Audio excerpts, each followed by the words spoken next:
She finished her last concert at the Royal Albert Hall in October. 6 months later, she was gone. Nobody in that crowd knew they were watching the end. The hills of Gweedore hold sound differently than other places. Something about the way the Atlantic air moves through the valleys, the way the Irish language bends vowels into something older than written history, the way a voice raised in that landscape carries a weight that follows it for decades. Moya Brennan was born inside that sound. She did not discover music. Music was already there, already in the walls of her family's pub, already in the language her parents spoke, already rising from the land the same way the morning mist rises from the bogs of Donegal. She did not have to find her voice. She had to learn to carry it. Leo's Tavern in Upper Door was not a venue. It was a living room with an audience. Moya's father Leo played there, her mother Baba sang there, and every weekend the whole Brennan family became a sound that visitors drove miles to hear. There was no stage in the formal sense. There was no separation between the music and the life. It was all one thing. And the girl the family called Mare grew up inside that seamlessness, absorbing something that most musicians spend their entire careers trying to manufacture. She was not learning performance. She was learning presence.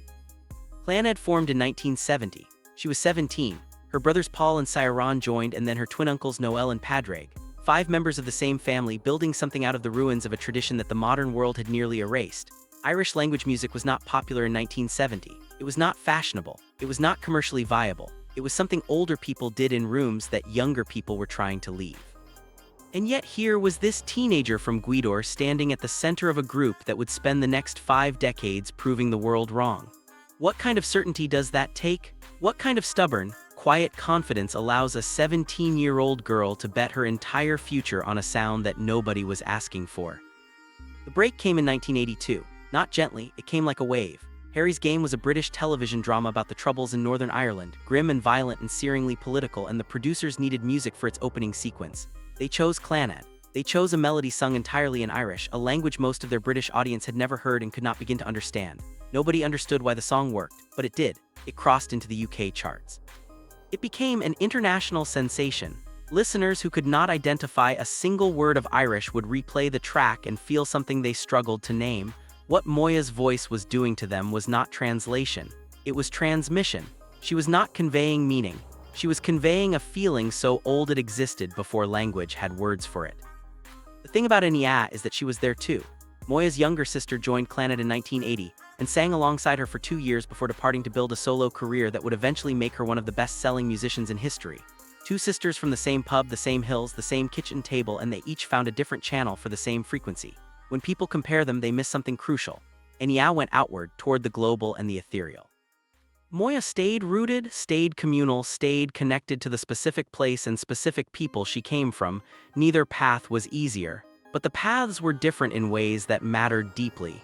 And in the end, when Enya announced her sister's death, she used the word beloved, not just sister, beloved. Bono was in that story too.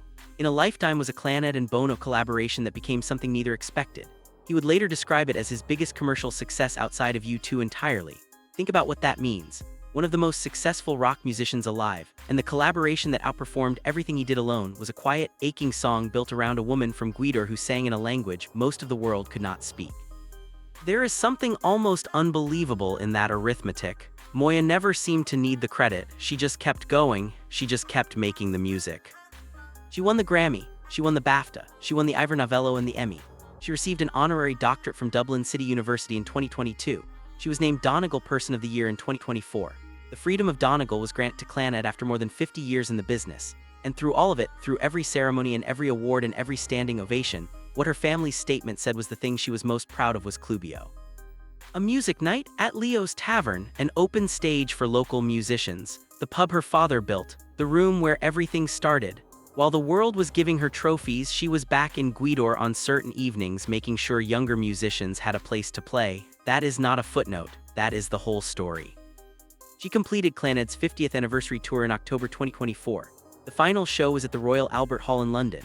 She stood on one of the most prestigious stages in the world and sang the song she had been carrying since she was 17. The people in that audience did not know it was the last time. They applauded and went home and presumably talked about how beautiful it was, how she had lost nothing, how the voice still held everything it ever held. And then 6 months passed. And on April 13, 2026, in Upper Door, Gweedore, in the same hills where she was born, she died at home surrounded by her family. Peacefully, they said, following a short illness. She was 73. Her brothers Paul and Cyron released a statement. They described themselves as completely heartbroken.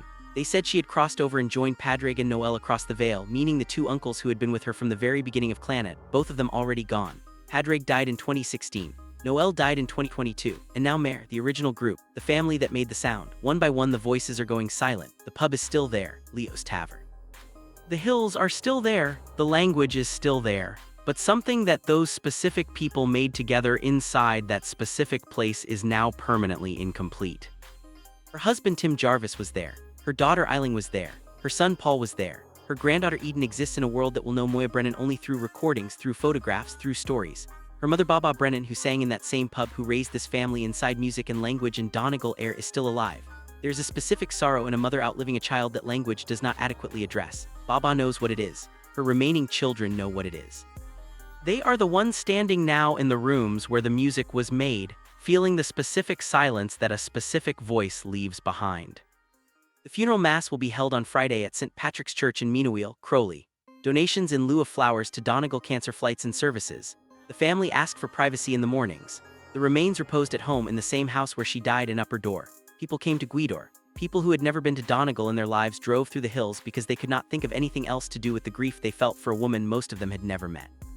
That is what a voice can do. That is what a life spent fully inside its own purpose can do to the people who witnessed it. She sang like she had no interest in being understood and every interest in being felt. There was always something in the upper register of her voice that sounded like it was coming from just beyond the frame of what was visible, like a frequency that existed slightly outside the room she was standing in. Bono said she sang like an angel and walked through the world like one. But that is too easy. Angels are abstract. Moya was not abstract, she was specific. She was Gweedore, she was Irish. She was the daughter of Leo and Baba, she was the sister of Enya. She was the woman who drove back to the pub after the awards were given out and made sure the local musicians had somewhere to play on a Friday night. The Royal Albert Hall in October, the hills of Donegal in April, 6 months between those two facts. The applause is still echoing somewhere. That is the thing about certain sounds. They do not stop just because the room goes quiet.